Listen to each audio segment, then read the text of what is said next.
Do you have diabetes and wondering what's going on with your body? What is diabetes? Is it a problem with insulin? Is it a problem with glucose? My name is Dr. Terranell. In this video, we're going to look at this question, what is diabetes? And I'll explain a simple model to help you better understand what's going on in your body when you have diabetes. So if you like this kind of information on health, hormones, wellness, diet, etc., click on the like button and don't forget to subscribe to the channel to get more videos like this one. Now for a quick disclaimer. The information contained in this video is for informational purposes only. It is not intended as a treatment for any health condition or as a substitute for seeing an actual doctor or a medical professional. It should be used as an educational guide to deepen your understanding of health and treatment success. If you need medical attention, don't delay in seeking that treatment. Okay, let's look at what is diabetes.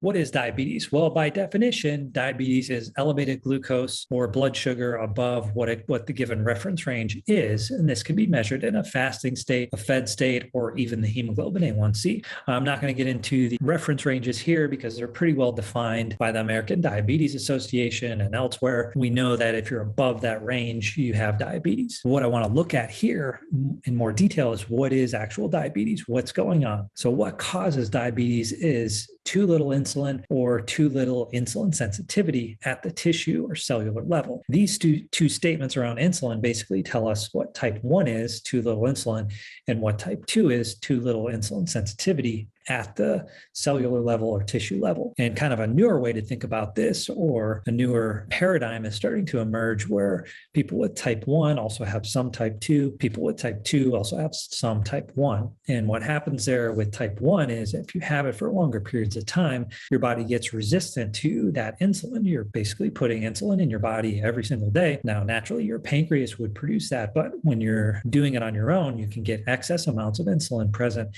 And over time, that higher amount of insulin can lead to type 2. Those with type 2 can also develop type 1 because that higher blood sugar level can end up damaging the pancreas and lead to a lack of insulin production. So this is kind of how we think about diabetes and how we define diabetes. But what is it really? What is diabetes? In order to explore that more, we really need to look at and explore what is insulin doing and what is its role in this whole thing. And it turns out that insulin is one of the key variables in insulin sensitivity and in diabetes. Most cases of diabetes are type 2. There are certainly plenty of people with type 1, but the vast majority are type 2, where it's basically develops from this lack of insulin sensitivity at the tissue level. So the role of insulin is to increase tissue uptake of the glucose. And basically it binds to the receptor and causes these secret doors that are otherwise going to be closed to open up. And it does that at the muscle, the liver, the fat cells.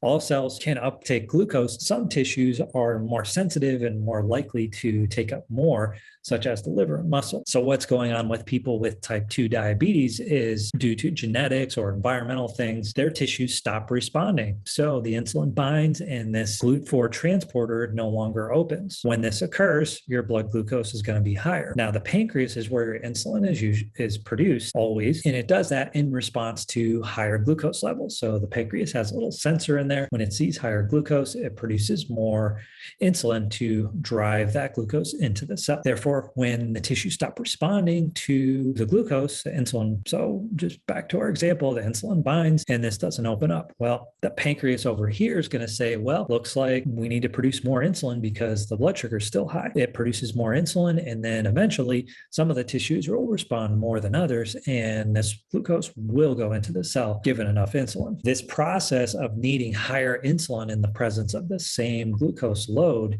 is insulin resistance. So 100 grams of, let's say, rice, you need X amount of insulin. Now, in normal sense, let's say you need 10 units of insulin, and 100 grams of rice in the person with insulin resistance needs 25 units of insulin. So that person has insulin resistance. Not saying those are the exact amounts, but the idea is the person with insulin resistance needs more than the normal reference range would expect of insulin to get the glucose into the normal range as well. So the pancreas is going to produce more insulin when it sees that that the blood sugar is not going down. Over time, that insulin too, that higher amounts of insulin won't be enough to get that glucose in either. And this manifests as higher blood sugar, and you might start getting dinged on your labs, but it could show up in different areas. So it's not the same for everyone.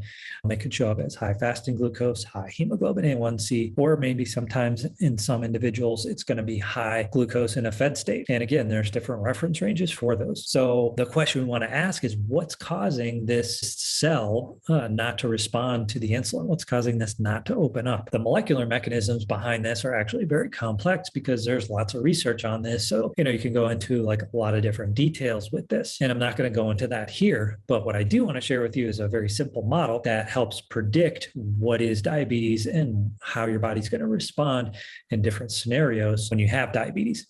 At least it helps for those with type 2. This doesn't necessarily apply for those with more purely type 1 diabetes. So if we look at this from an individual cell or tissue level, we'll just say cell, the model of insulin resistance and diabetes is too much fuel for the capacity of the cell to handle. This secret door is not going to open when it's overfilled with this carbohydrate. It's like it causes a backlog. In fact, there's so much fuel available, it's interfering with the metabolism or breakdown of the carbohydrates in the cell. And we know this because people with diabetes and insulin resistance have elevated NADH to NAD ratios. And that NAD is one of the cofactors needed in order to break down this pyruvate. So pyruvate is a breakdown product of glucose. When there's not enough NAD present, it's not going to be broken down into smaller and smaller carbon units and turn into ATP.